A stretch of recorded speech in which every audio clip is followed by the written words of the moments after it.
this session.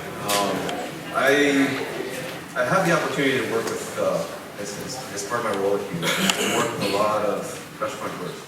And what I see time and time again, particularly with the franchisees and the franchisee owners, heart kind of goes out for them. It's a tough role to be a restaurant owner, a franchisee owner. And then when you take something like network security and you throw that on top of it, you make them completely responsible for it. What I see time and time again is that they're just woefully unprepared. Many of them are mom and pops. They're the people in it to build a business of selling food, creating a great customer experience. They know a lot of business savvy. They have a great desire from an entrepreneurial spirit to make and create a business. But when it comes to something like network security, this is completely out of their bailiwick. It's completely orthogonal to what they know, what they do, what they've trained for, and they're at a big loss. And so it's one of those situations where it's kind of like your mortgage. You get dumped 50 pages and just say, sign here, sign here, sign here, and then you hope for the best. My hope for this session is to deal with that. It's to basically make network security a little bit easier for the franchise owner, for the business executive, to take some of the mystery out of it. So I've got a couple of resources that I'm going to tap. First, Courtney Radke from Sonic Drive-In. I'm going to have him introduce himself just in a few minutes. And is a practitioner in this space, and someone who's responsible for this, for a very substantial and large chain. We're going to get his story and get his perspective and his view of the world. I've got my own expertise in working with a number of executives and insights collected from seeing kind of what's real and what's really happening out there. And then lastly, and not to be missed, I have you guys. I know that a lot of you here have a deep wealth of experience, and I encourage you to share it and use it. We're going to do a Q&A at the end. Okay? So I'm going to start with Courtney, and if I could, Courtney, can you begin with maybe some career highlights? Tell us kind of where you got started and kind of how you ended up here. Yeah, so I've been at Sonic for about 7 years now. And I started as an engineer and worked my way up to leading retail network technology, infrastructure, and security for Sonic. We're encroaching on 3,600 locations. 95% of that is franchisee. So several hundred franchisees trying to wrangle that a little bit. As you said, some of them are not necessarily prepared. It's their job to sell hamburgers and tater tots to make the business, to grow the business, and not necessarily security top of mind. So for me, leading a team, deploying network infrastructure, security technologies, enabling our digital innovation services, our whole lab, that's the role that my team plays. I'm trying to launch that for these 3,600 locations for the 100,000 plus points of presence. As you see on the screen here, these are called our POP stalls. So they're point of personalized service, touch screens, integrated with social media. When somebody pulls on, it knows that you're there, maybe via sonar or Bluetooth. That's what we're trying to drive, is the digital engagement, the customer experience. On the backside of that, there's obviously a lot of network infrastructure and security that goes with it, but that's not the top of mind. Top of mind is, how do we get more people in and out of those stalls? How do we drive business? How do we drive engagement? And that's what my team is helping, try to make the job easier for these franchisees, building these services, building these packages that they can subscribe to, and then they can be in the business of running a business. Can you talk a little bit about how do you do your job? How do you achieve this? How do you create an environment where business can thrive and yet you are adequately protected? Yeah, so coffee, I have a coffee in my office. Really just trying to partner with the right resources. You're not going to be able to do it all yourself. Being able to internalize a lot of these services is great. You get a lot more tender loving care into that service, but you're not going to be able to do that 24/7. So to partner with MSPs, MSSPs, different partners out there, that's key, to have the right people in the right places. But then to also have your SWAT team, your tech teams, the people that I trust. I've more or less gotten out of the super technical in the last couple of years, because I've got people that I brought on board that I trust, that I would go with battle with. So I think it's partnering with the right people, and the right companies, bringing on the right tools, and then we'll get into one of the keys to all of this is it's automation. You can't keep up with the ever-changing environment, the threat landscape. So in order to be innovative on that, landscape, how are the criminals getting in? What are you seeing as the main ways that they attack? What are the most popular methods? Yeah, so it comes down to really the user. Most popular methods are always the user. That's the easiest point of entry. Phishing campaigns, the ransomware, things like that. Those are always, they're going to continue to get people with those. They innovate them every year, and they're getting more sophisticated. We train for it, but there's always the user that still is going to click on anything that they see, right? There's a UPS package, or the bank says, hey, you need to update your information, give us a call. They'll do that. They're susceptible. So that's the main way, right? Remote technologies, VPNs, not changing passwords, not having multi-factor authentication. That's the main ways that we've seen. But again, it's a money business, money-making business, being hacker, state sponsored. You're going to make a lot of money off of records, especially in financial and healthcare. So they're going to continue to make money on it. Our users are going to continue to have a challenge in this evolving environment. So that's the main thing. It's just down to the user. It's not necessarily you don't have the right tools in place or the right people in place. You just need to keep them. As I alluded to earlier, we're dealing with restaurant franchisee owners who don't have a technical background, and yet this is a technical issue. How do you bridge the gap? What's reasonable in this kind of context? How do you move forward, or how do you thrive? Yeah, I don't necessarily know that it's extremely technical, right? In that role, I think it's training, right? Making sure that the users are aware of the rights and wrongs, ensuring that that you put them through some test scenarios to know what to do when that situation occurs. You don't have to have a CISP or anything else in that role. It doesn't hurt. But really, it's you need to assess risk. Where are you most vulnerable? And then continue to do targeted training in those areas to your users, to your teams, and bolster your defenses in specific areas.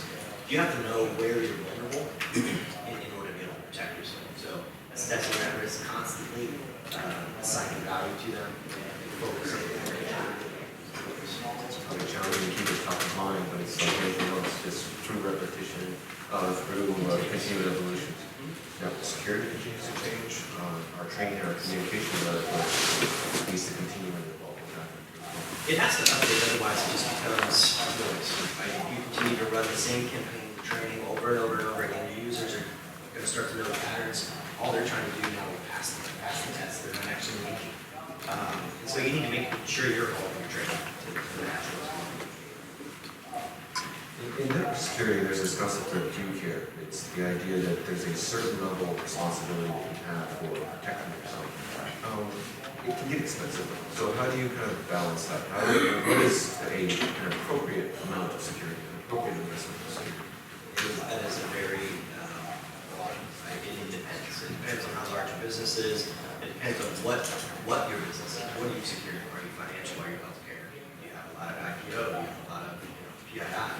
It depends on what you're protecting. And that seems a little blasé, but you really have to focus on, is it more important or is it more cost effective, right, to have a recourse, to have cybersecurity insurance, to have something else in place? I'm not saying we don't spend money on cyber, on network security. You absolutely have to. I think in the industry, it's a little egregious how little is spent on cyber. But again, you can throw money at it, you can throw tools at it, you can do a defense and death strategy. But really, these statistics show it's going to happen. It just is. You can have all the protections in place. So now you have to worry about and think about what is your communication strategy, what is your recourse strategy, how do you continue to protect the customer in the event that it occurs, and continue downstream, how do you continue to protect the customer? It's hard to say what a good budget is for cybersecurity. I would say less than 10% of your IT budget, but 15 to 20% is probably more bigger. That's probably what you should be spending if you really want to have a top-notch cybersecurity. And when you think about the security budget, I mean, from a threat landscape perspective, that continues to evolve. So we're within that budget, within that 10%, 20%, where are the kind of big items? Where are the big ticket items that you're investing in? Event correlation.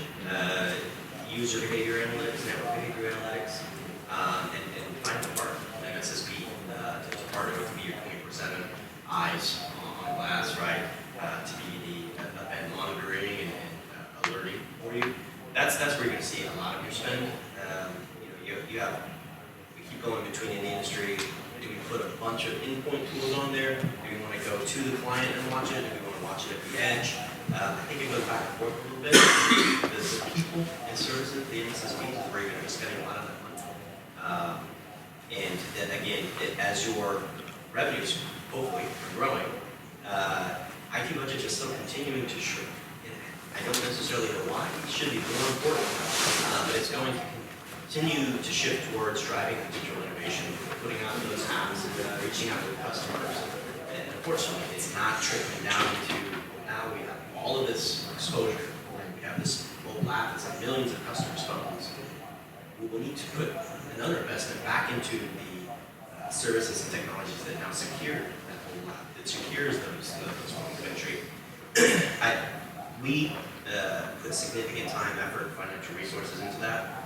And I know that a lot of others in the industry do, but some of them don't. So it's concerning.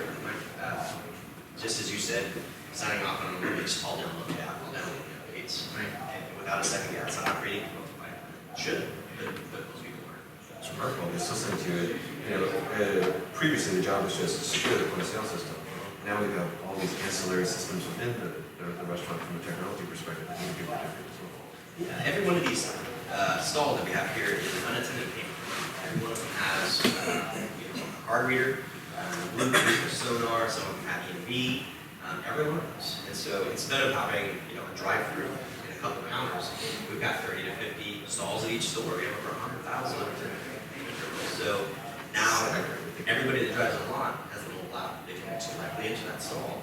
So now we have millions of different unattended payment terminals. So it's significantly increased the threat landscape, and it's made my job fun. So yeah, that is the next struggle. 5 years ago, 6 years ago, it was we were rolling these guys out. That was a chore, but it's paid dividends. Now we've rolled the mobile app out, and we've seen that it's increased. 5% of our sales, incremental unique sales. Well, that's a moneymaker. We got to continue to drive that app. We're not stopping. So that's the next challenge. How do we secure a mobile app on devices that we have no control over? We're not installing a certificate on. They're not in an MDM system. It's just an app. Very heavily R&D. I will say that we in-house developed our app. We didn't go to a cloud solution. We tried that. Didn't work. We built it ourselves. Fully API driven. So I'm very proud of the mobile app that we built. Congratulations. Maybe last question then is, as you look down the road, 12 months, 24 months, what are you paying attention to? What's on your list of things to watch out for? Yeah, so the continued evolution of the app, IoT, inside of our drive-in, we're moving into fryers that talk to the fridges, that talk to the grills, that talk to everything else. And so bringing those things inside of the drive-in, now again that increases. Instead of having, we just had POS, then we got installs, now we have apps, now we have 40, 50 devices inside of the store that need Wi-Fi access or Bluetooth access or something else. So the continued automation through IT, through IoT inside of the stores, and then how you secure that, that's really what I'm paying attention to. And the way to, again, combat that and help yourself scale vertically in a security space is through automation, having the tool to be smarter than your teams, taking action 24/7 based on, programmed responses you've given. AI is not a real thing. It's just a really, really complex algorithm. And so making sure that you're building those equations correctly in your tools, in your automation, in your event correlation stitching. That's what I'm doing. IoT is particularly challenging, right? Because you have a very low-cost device with very limited capabilities. Zero standards. And it needs it. It becomes a very meaningful opportunity to put an entry into your system. Yes, it does. And there's, right now, I don't think there's a solution for it, right? I think you have to set up your network in such a way that those are essentially air-gapped.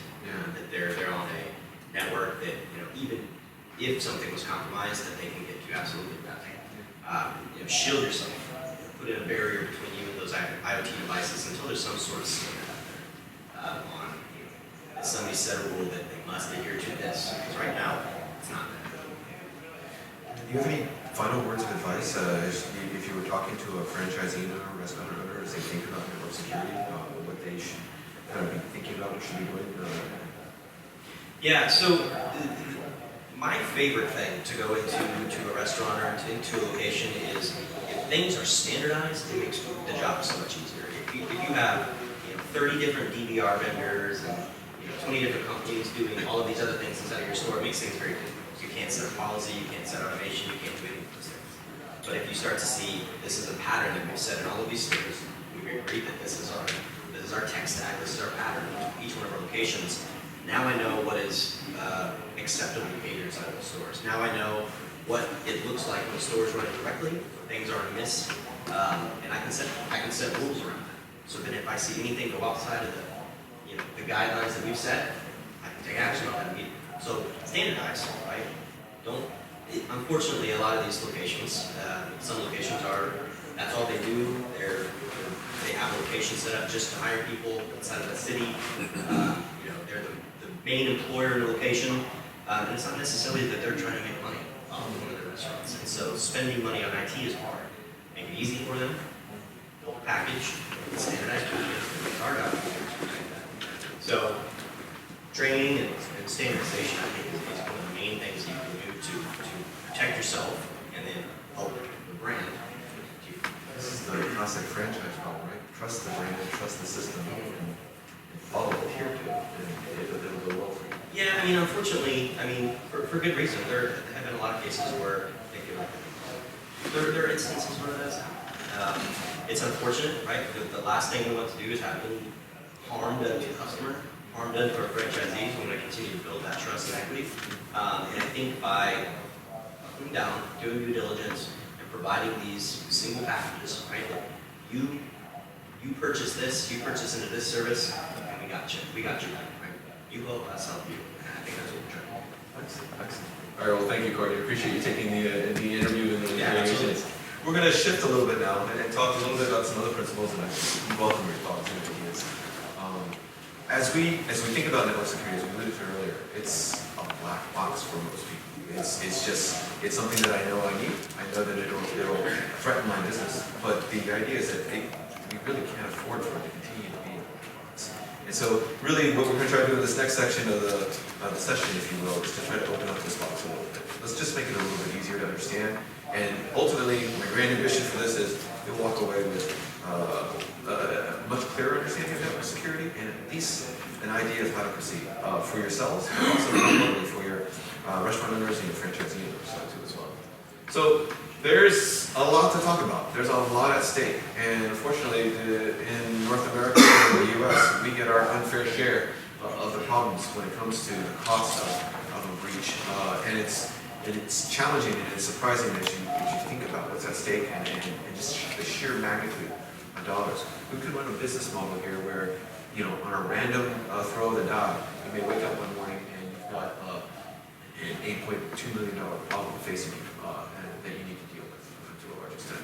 That's the challenge. That's the difficulty. And that's what we want to prepare for. One of the ways of thinking about the cost of a breach is to think about the things that make it more expensive or the things that make it less expensive. So this is an IBM security report that may be helpful to you.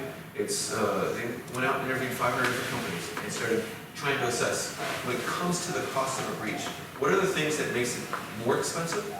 It makes it more expensive when a third party, your loyalty provider, gets hacked as opposed to you being directly hacked. If you were in the midst of a cloud migration project, which most of the industry is, as we've kind of learned over the past couple of days, that'll throw another few $100,000 on top of it. And then just complexity. It's a hard thing to put around, but you know it when you see it. The more complicated you make your system, the more things you add to your system, the more exposure it'll potentially get to you. What are the things that drive down the cost of a breach? Encryption, the core basics, continuity management, actually practicing, developing a plan that says, when I am breached, my company is going to do these things. These are the things that we are going to these are the steps that we're going to take, and these are the rules, these are the individual things, and these are the individuals that are going to do this. Having a plan and testing that response plan on a regular, routine basis. This is the fire drill that you do every month, that you're understanding, or every quarter, that everybody has a reasonable and confident understanding. There are meaningful savings when you think about it. If you have a response plan in place and you're routine testing, and people know what to do when that takes place. Yeah, on that, Tim, I think on your last slide you showed, maybe you did, how long it takes, the average time to identify. Now, on here, it gave you 245 days or so, but right now, after it's identified, it's around 100. So maybe a little more or less, or how you decide how to fix it. If you have that automation in place, and you have that response plan in place, and you drive that down to 50 days, imagine how much savings you can have, right? It's the response time.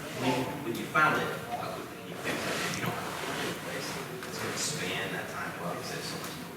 Yeah, you think about it. You don't have a choice about getting breached or not getting breached. Nobody has a choice. But you do have a choice of how big of a problem becomes for you when you get breached. And that 245 days is a very good place to put your finger down. If you know that this is going to happen, maybe this year, maybe 10 years from now, it's going to happen. Deal with what you can control. And thank you for that. It's a duration and a time of breach. And the last one is the automation of the recording. If you're able to, when a breach happens, detect it and respond to it immediately, it can take out a significant chunk of the pain that you're facing. And so a lot of, when we think about this from a business perspective, and your restaurant owners are all business executives, let's think about where the money is. Let's think about the things that we can do that are going to increase our risk, increase the cost of the breach, and be aware of that, be sensitive to that. Let's think about the investments then, where we can make key investments going to drive down the cost of breach. I'd like for you to imagine a jackpot. A jackpot where you have a 29.6% chance of winning. A jackpot that if you don't win today, you still get to play tomorrow. And thereafter, the next day, the next week, year after year.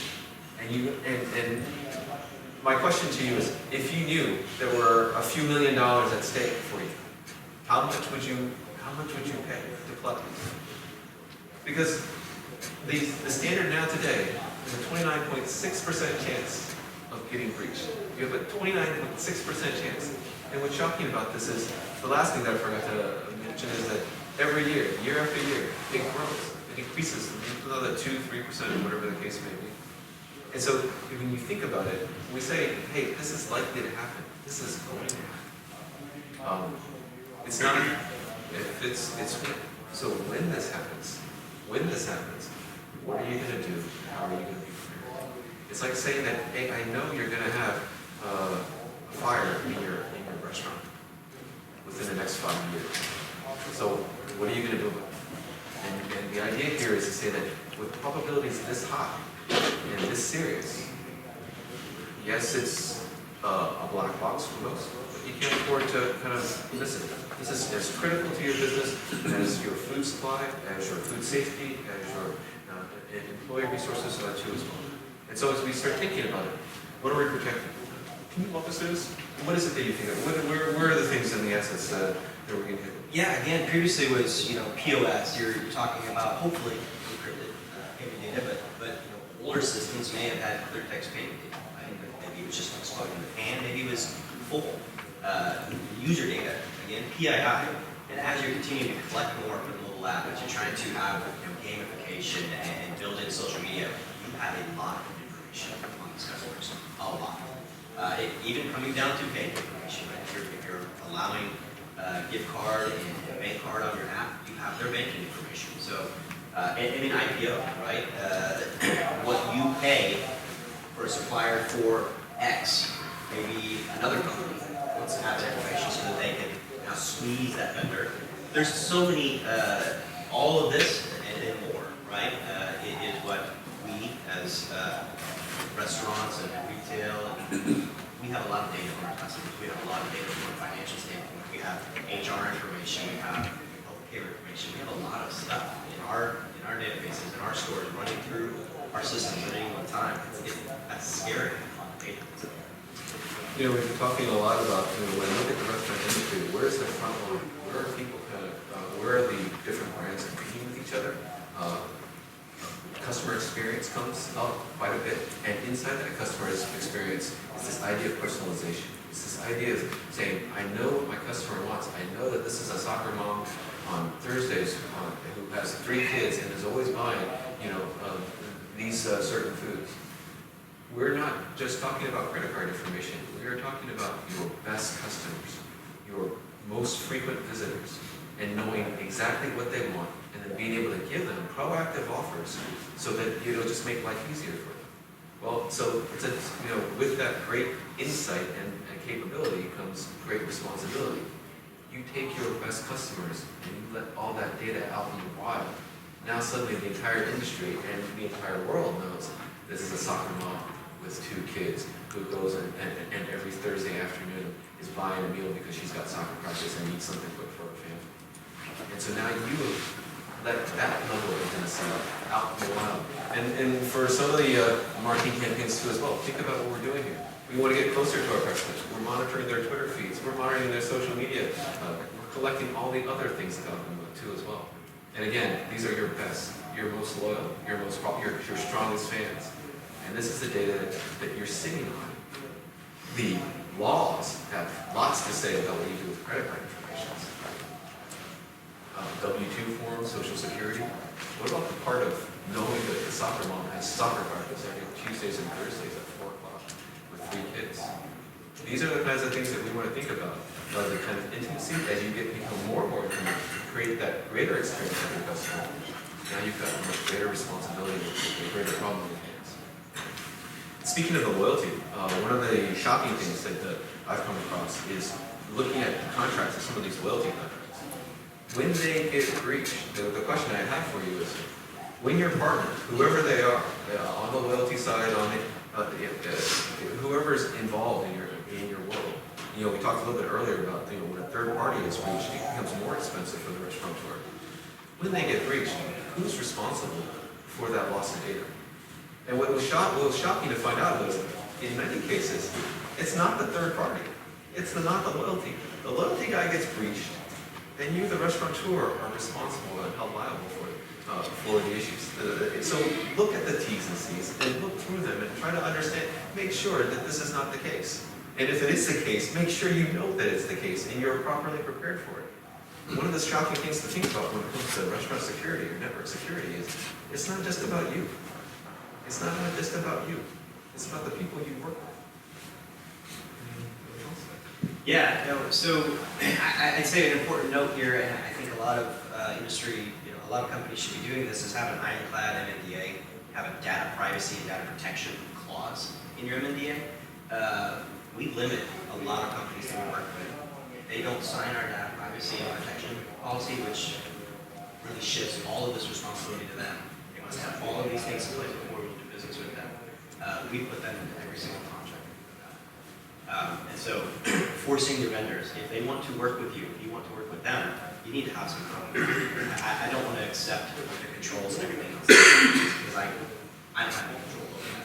But I know if they have these protections in place, however limited it may be, I think it's good. I think it's a good step. It's not as far as we could go, but I know that if I have a company that I'm working with that has signed this, that they can continuously prove that these systems and processes are in place.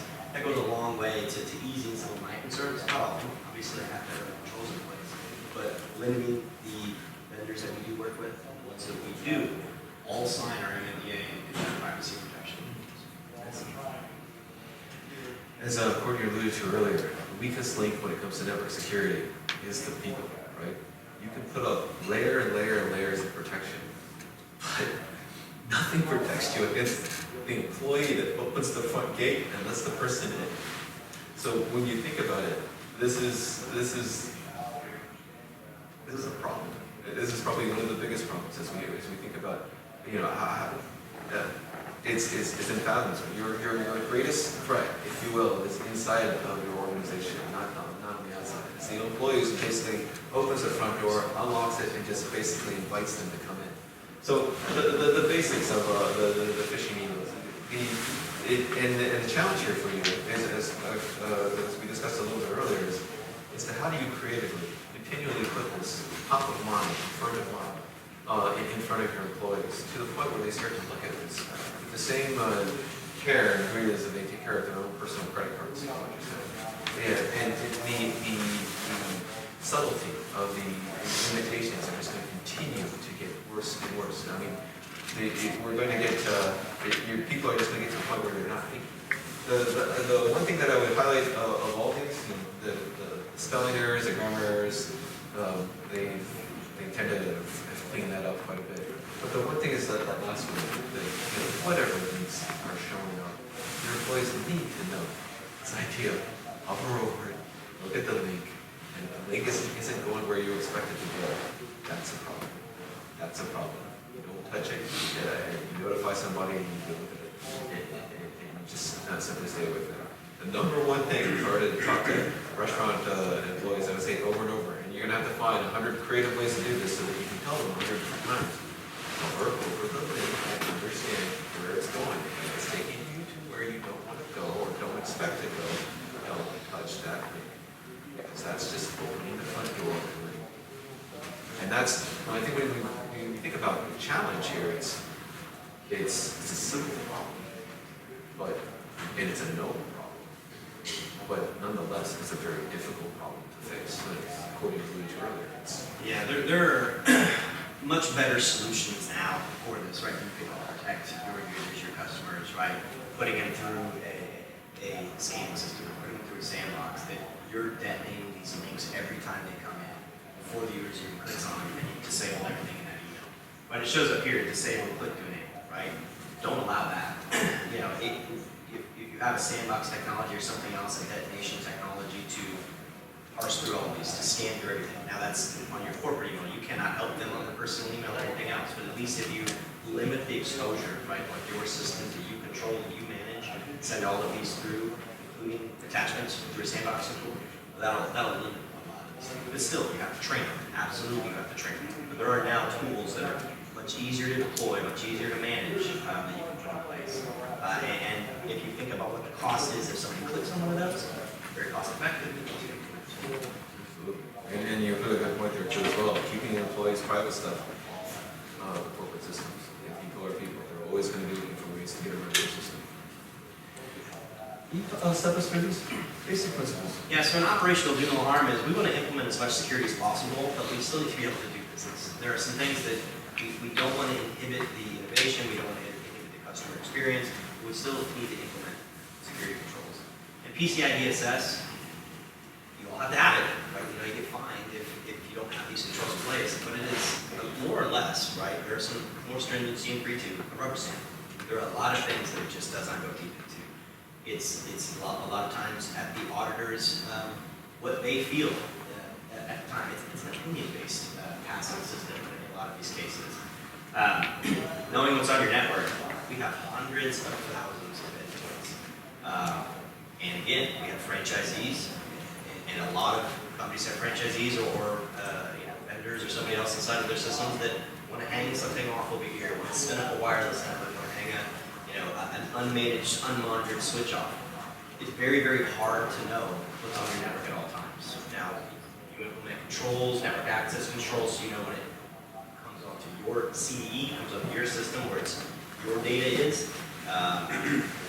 There's still a lot of stuff that's probably flowing through those other networks. It's very hard to tell what's on your network. And that's one of the key things that put in controls, put in network access controls, put in monitoring tools to know if something comes online, is this expected, unexpected, and what access does it have. And not just about you, it's who you work with. You got to trust the person inside you. You got to trust your users. You have to be able to train your users. Like you said, the layer 8 is your biggest exposure. So, one of the things that, as we start thinking through this, and I'm going to speed this up a little bit because I would like to have some time for questions at the end here. I wanted to introduce you to this resource that the National Restaurant Association has put together.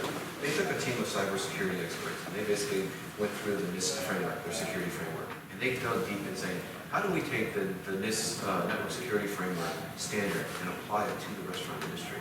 And so the beauty of this is it's freely available. This is on our website, and it's available. And if you were looking for a place to start, you know, we talked and we tried to talk about the priority, the significance, and the importance of network security. This is an intriguing. This is a very systematic way to think about network security. Understanding kind of from the identify, understanding what aspects of my network do I need to protect. From the protect, you know, how am I going to go about protecting and protecting the integrity of my infrastructure? Detecting, you know, being able to understand when people are trying to get into my system, responding and recovering. When a breach happens, you know, as we kind of alluded to earlier, how do I minimize the impact of that hit? And then recovery. You know, what do I do after the breach? You know, who am I going to have to talk to? What kind of notifications? When you look through this document, you're going to see basically they've cut it three different ways, or two different ways, I should say. One is they've gone through and identified basically essentially 100 items for you to think about when it comes to network security. And understanding that that might be a little intimidating too much. They've gone through each one of those categories of identifying and just picking out what are the high priorities, what are the critical things, where should you start? And they've reduced that to 17 steps.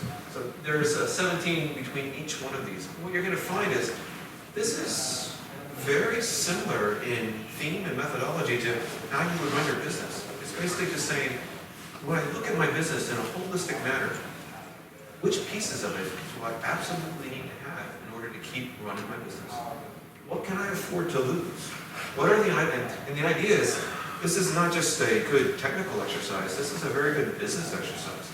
Understanding my day-to-day operations and saying, which part of my operations can I afford to lose?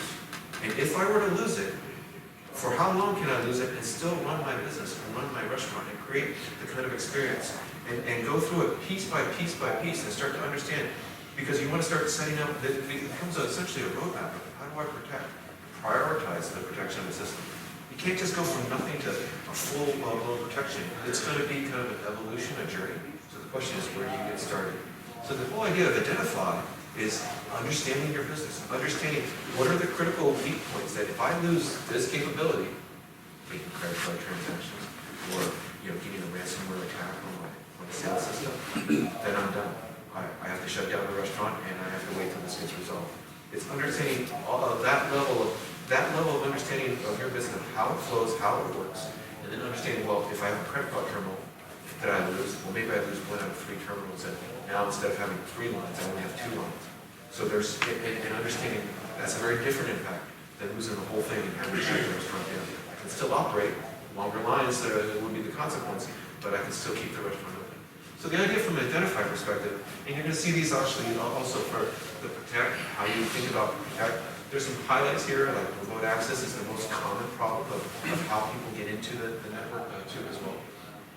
Detect, understanding, and this is what I think where Courtney was alluding to a little bit earlier, the automation is a very easy way to think, a very easy starting point to think about it. If someone is logging in 15 times and failing the logins, do you have a system in place that will notify somebody and say, hey, something's happening right now and an intervention is required? The response plan we alluded to earlier talked about how significant the savings is if you have a plan in place already and people are actually practicing it and knowing what to do. And then recovering. The big one is the PR word, those 2 letters, and understanding what are you going to have to do. State by state vary in their regulatory requirements in terms of your obligation to notify. Some say you have to go to statewide media and just tell the whole world I got breached and I lost this much. Well, then you need to know, what do I need to tell? What am I going to do? The world keeps evolving, and as Courtney kind of alluded to earlier, IoT is coming into the restaurant. The biggest pain point right now that we're seeing in the restaurant industry is we've got to get smart about how we do our business. And IoT is a very, very attractive way of driving down some of the operational labor costs, but it's also a very, very attractive way for hackers to get in. And as we think about GDPR and CCPA, these are meaningful obligations. You have a responsibility now, if you're going to have a loyalty program, to give your customers access to their data. And when they say, I don't want you to have my data anymore, you need to clean your system. Every Salesforce CRM tool, every Dropbox, every store manager PC, if they say, I don't want you to have my data anymore, do you know how to get rid of their data and comply with that rule. Because when you get audited and they find out that you did not clean up their data, that you left it on some store manager's PC or somebody left it in their email account, and that's how the hackers found out, you will be held responsible. You will be in violation of these. The right to be forgotten. That's what that is, yeah. And then finally, so last kind of comments here is, hey, you know, when you think about network security, the other attitude here is that restaurateurs are taking this serious, particularly the larger brands. They have the most to lose. They're the most attractive guys to go after. So they take this very seriously. What does that mean? Well, when it comes to things like EMV, for example, we saw this in 2015. When it comes to EMV, basically the hackers have no choice. They go to the people who aren't as protected. And so this is a situation where the larger entities have the most to lose. They invest the most money, but the most money into network security, which means the smaller guys who do not are the most vulnerable because they are the most attractive partners to go after. And so this is the resource, the Cybersecurity 201. I very strongly encourage you not only to take a look at it for yourselves, because this is not just a question of how do I improve my own security posture, but this is also a very effective tool for how do I help my franchise system improve their security posture. How do I help that independent owner understand that they should invest, they should adhere to my system and play by my rules in order and understand the magnitude of essentially what's at stake for them. My last comment with you is this case that gets cited over and over when it comes to cybersecurity. This is an old case of a tugboat situation where a bad storm took place, a barge sunk in the seas, and it went to court. And basically the barge just said, hey, those tugboats should have had radios. I mean, that if they had a radio on the tugboat, they would have known a bad storm was coming and this terrible accident would have never happened. This case gets cited because the tugboat guys lost. Their defense was nobody's using radios on tugboats. And the judge basically found this as, it's true, that is not a standard practice in the industry, but it's also very true that anybody should have known that if you put a radio on a tugboat, you would have known about this bad storm that's coming. And so the standard, if you will, is this idea of being here. You need to understand what is the standard of network security. It continues to evolve. The threats continue to change, and you need to stay on top of that. In order, because you will be held not only responsible for what's articulated in the law, you will be held responsible for what is normal. What is a reasonable sense of duty? We have a couple minutes that I would like to open up for questions. If you have any questions, we have a mic. Can you pass around? I can just talk. Real quick, thanks for your time. I was going to ask you specifically, how are you evaluating your IoT devices? Case in point, I bought a personal Wi-Fi camera for my house, and in order for me to actually connect it and configure it, I had to disable a lot of security in my local Wi-Fi network, which is fine for my house. I could deal with that, but if I were to put that into a restaurant, I wouldn't sleep at night. What specifically are you evaluating when you're looking at these IoT devices? Are you monitoring traffic, like Wireshark packets to that degree, or what other things do you do? Yeah, absolutely that degree. So for our corporate stores, which is less now, it's around 200 corporate stores, anything that goes into our corporate stores goes through a QA process, right? It goes into our shared services lab. We test it out. We do exactly that. We see, I know you said this is what you're talking over. I know it said what you're talking to. Let's put it through its paces for several weeks and make sure that it's not doing anything outside of what we're expecting, and then we set a pattern for that. So that anytime it tries to do something else, we're automatically blocking it, sending it back to say, go back to the vendor, you're not doing what you said you were doing. Franchisees, right, we don't allow them to put that on our corporate data network. I mean, it's on an air-gapped subnet, if you will.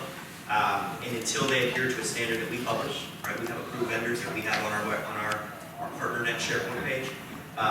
If they pick one of those, it's approved. We put it on that network. We understand and trust the security that company has put in place, and will allow you to fit this pattern that we've set. If not, you want to go your own way for cost or something else, it's not going to have the level of access, it's not going to have the level of customer touch points that you would maybe have with an approved tool. But for our corporate stores, we set the pattern that franchisees can adhere to, and we've tested those rigorously. In the past, it wasn't necessarily that way, specifically with DVRs, so they're very tough. There's so many different vendors out there to do it, and you said NVRs and camera systems. But now, we have a very small set of approved vendors that we allow. Any other questions? So, when you talked about the thousands of endpoints that you have, and you talk about MSPs and managing all of that kind of stuff. What MSP are you using, and how do you handle all of the scanning, the antivirus, and the patching, and for that size of environment, that's got to be enormous. Yeah, so we use Hughes for MSP, right? But we have multiple MSSP partners, multiple. That is really a defensive dev strategy. We have a lot of eyes on glass, over 100,000 endpoints, and Sonic actually, we are a PCI service provider for our brand. We provide antivirus services, scanning, SIM, FIM. That's all done, a lot of it, through tools that are in-house or hosted by our MSSP partners. So you just have to have a lot of friends in the industry, right? Depending on how big you are, how many endpoints you have. We use Hughes for our managed network services. We're providing some PCI services from them as well. And then we partner with multiple MSSPs. That work. Well, any more ups? I'm just curious about skimming and how Sonic handles potential skimming, but So for PCI, you're required to go out and check all of your card readers, right? And the way that ours are built, there's no other card readers in the world that are like a Sonic card reader that flush mount into our stalls.